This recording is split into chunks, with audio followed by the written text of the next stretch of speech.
안녕하세요. 삼성서울병원 유튜브 구독자 여러분들의 건강 MC 김호수입니다. 우리 몸의 간은 소화나 해독 그리고 호르몬 대사 같은 중요한 역할을 수행하는 장기 중에 하나죠. 그런데 또 이 간은 침묵의 장기라고 일컬어질 만큼 아주 나빠질 때까지 특별한 징후가 없기 때문에 쉽게 간과할 수 있는 그런 장기이기도 합니다. 그래서 저희가 유튜브 구독자 여러분들의 간 건강을 위해서 간 질환의 모든 것이란 시리즈를 준비해서 차례차례 알려드리려고 합니다. 오늘은 그 첫 번째 순서로 지방간에 대해서 알아볼 텐데요. 지방간의 원인과 증상, 그리고 예방법, 관리 방법까지 자세하게 알려드리도록 하겠습니다. 자, 오늘은 소화기내과의 송병근 교수님과 함께 하겠습니다. 안녕하세요, 교수님. 네, 안녕하세요. 저는 삼성서울병원 소화기내과 송병근입니다. 오늘은 간 시리즈 첫 번째 순서로 지방간을 알아볼 텐데요. 일단은 이 지방간이 뭔지를 알아봐야 되겠죠? 지방간은 간세포 내에 지방이 비정상적으로 많이 축적된 상태를 말합니다. 정상적으로는 간 무게의 5% 이내여야 되는데 그 이상으로 지방이 쌓이면 저희가 지방간으로 진단을 하게 됩니다. 최근 우리나라 성인 10명 중 3, 4명이 지방간을 가지고 있을 정도로 매우 흔한 질환이 되었습니다. 저도 얼마 전에 건강검진을 받았는데 지방간이 나왔습니다. 근데 이 지방간이라는 게 그럼 왜 발생하는 건가요? 지방간의 주요 원인 크게 두 가지로 말을 합니다. 알코올성 지방간과 그리고 비알코올성 지방간 이 두 가지로 나누는데 알코올성 지방간 같은 경우는 과도한 음주로 인해서 주로 발생을 하고 간에서 알코올을 분해하는 과정에서 지방 대사에 문제가 생기면서 지방이 축적이 돼서 발생을 합니다. 비알코올성 지방간은 비만, 당뇨, 고지혈증, 각종 대사증후군 등과 밀접한 관련이 있습니다. 최근에는 또 용어가 변경이 되어서 과거에는 비알코올성 지방간이라고 했지만 최근에는 대사 이상 지방간 질환으로 명명하고 있습니다. 최근에 서구화된 식습관 그리고 운동 부족으로 인해서 대사 이상 지방간이 아주 급증하고 있습니다. 자, 근데 간 질환이라는 게 굉장히 다양하잖아요. 간 섬유화도, 간 경화, 또 뭐 지방간, 지방간염 여러 가지가 있는데 이거의 차이점이 뭔가요? 이 질환들은 어떤 간 손상의 서로 다른 스펙트럼, 단계를 나타냅니다. 단순 지방간은 간세포에 단순히 지방이 많이 축적된 상태를 의미를 하고요. 지방간염은 지방 축적이 있으면서 염증이 동반된 상태를 의미를 합니다.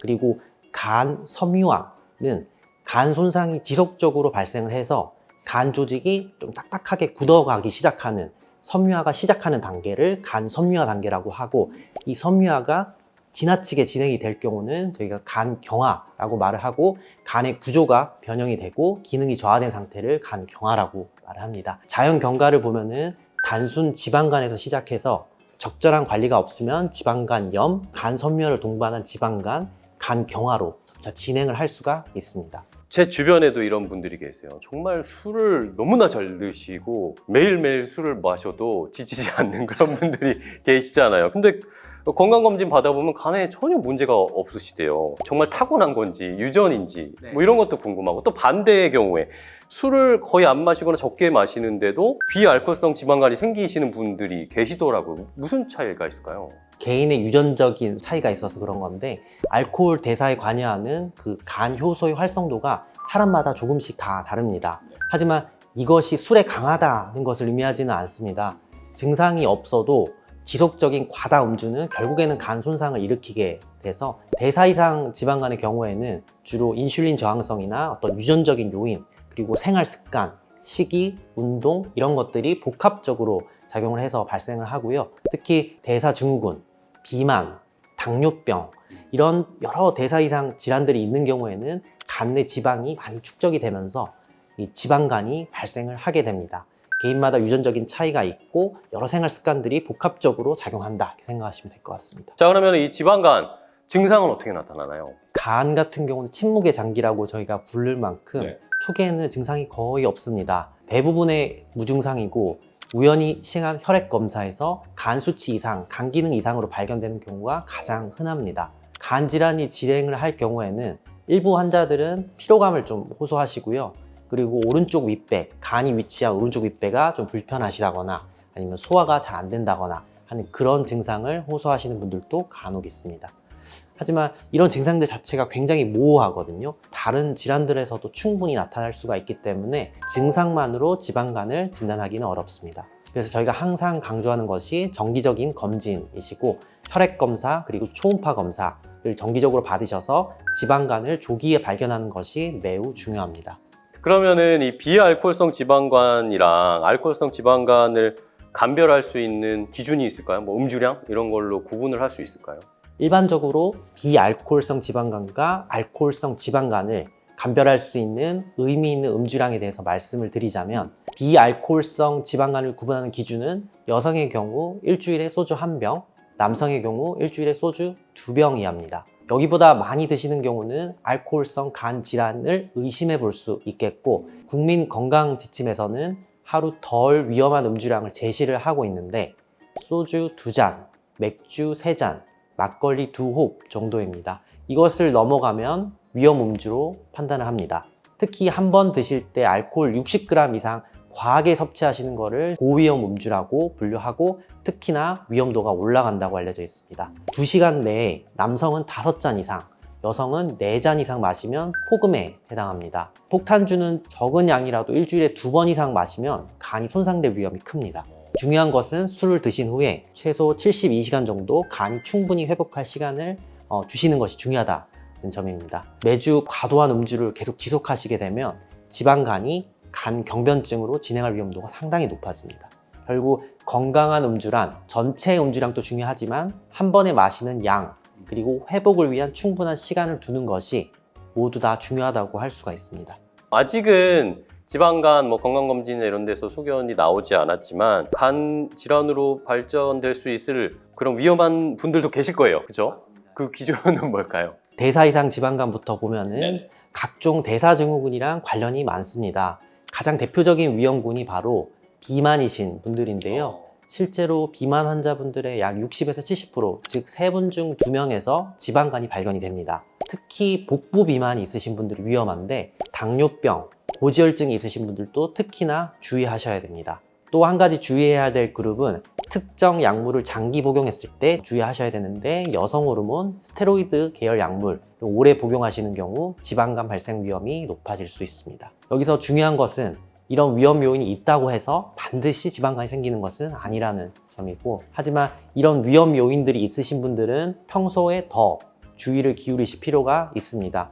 규칙적인 운동, 그리고 균형 잡힌 식사, 적절한 체중 관리가 예방의 핵심이 됩니다.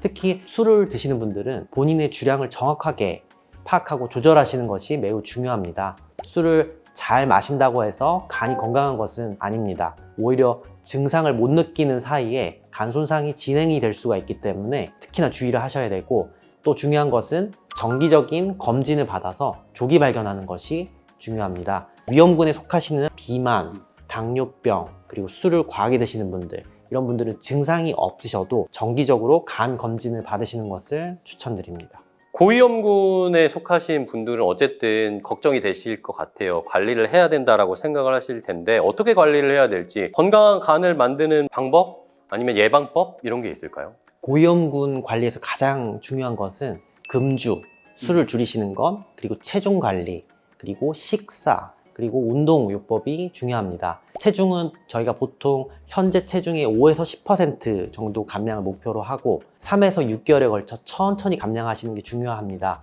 급격하게 체중 감량을 하시면 오히려 지방간을 악화시킬 수가 있기 때문에 그런 점 주의하셔야 되고 식사는 3끼를 꼭 챙겨 드시되 한 끼 분량을 조금씩 500칼로리가량 줄여서 드시는 게 좋다고 알려져 있습니다. 튀긴 음식보다는 삶은 음식을 당분 음료 대신 물을 드시는 게 중요합니다. 특히 야식, 간식을 피하시는 것이 좋습니다. 운동은 일주일에 150분 이상 걷기나 자전거, 수영 같은 유산소 운동 또는 근력 운동을 균형 있게 하시는 것이 좋습니다. 영양제나 민간요법에 대해서 많이 물어보시는데요. 사실 지방간 치료에 확실히 효과가 입증된 것은 없습니다. 오히려 검증되지 않은 제품들이 간에 해로울 수 있어서 그런 점을 더 주의하셔야 될 것 같습니다. 그래서 균형 잡힌 식사를 하시고 생활습관 교정을 통해서 건강한 생활습관을 이제 만드시는 것이 치료에서 가장 중요하다 생각하시면 될 것 같습니다. 마지막으로 정기적인 검사 잊지 마셔야 됩니다. 특히 당뇨나 비만이 있으신 분들은 증상이 없어도 간 기능 검사를 정기적으로 받으시는 것이 중요합니다. 이런 관리들을 꾸준히 실천하시면 건강한 간을 만드실 수 있습니다. 결국에는 내가 너무 건강하다라고 그냥 방심하거나 맹신하면 안 된다는 게 제일 중요한 것 같습니다. 오늘 이렇게 소화기내과 송병근 교수님과 함께 지방간의 원인과 증상, 예방, 또 관리 방법까지 자세하게 들어봤는데요. 특히 비만이나 당뇨 있으신 분들은 더욱 주의가 필요할 것 같습니다. 건강한 간을 유지하기 위해서 꾸준한 관리, 또 올바른 생활 습관을 실천하는 것이 중요하다는 거 꼭 기억하시길 바랍니다. 다음 영상에서는 또 송병근 교수님과 함께 지방간 환자의 치료와 생활 관리에 대해서 알려드릴 겁니다. 다음 영상도 많이 기대해 주시고요. 끝까지 시청해 주셔서 고맙습니다.